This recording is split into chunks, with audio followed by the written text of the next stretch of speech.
सुरुमा चाहिँ हामी फास्टिङको कुरा गर्छौँ। अहिले एकदमै धेरै चलिरहेको छ नि इन्टरमिडिएट फास्टिङहरू भन्ने चलिरहेको छ हैन।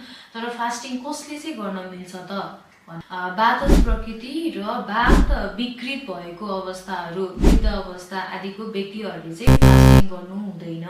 फास्टिङमा हुने खालको चेन्जेस भनेको चाहिँ वात प्रकृतिको सिमिलर प्रपर्टिजसँग चाहिँ सिमिलर हुन्छ। सो पित्तज प्रकृतिको मान्छेहरूको चाहिँ उनीहरूको अग्नि आफैमा पनि एकदमै राम्रो भएको हुनाले खासै फास्टिङ गर्न आवश्यकता त पर्दैन, तर कुनै प्रकारको रिस्ट्रिक्सन पनि छैन। कफ प्रकृतिको व्यक्तिहरूले चाहिँ फास्टिङ गर्नु एकदमै धेरै आवश्यक हुन्छ।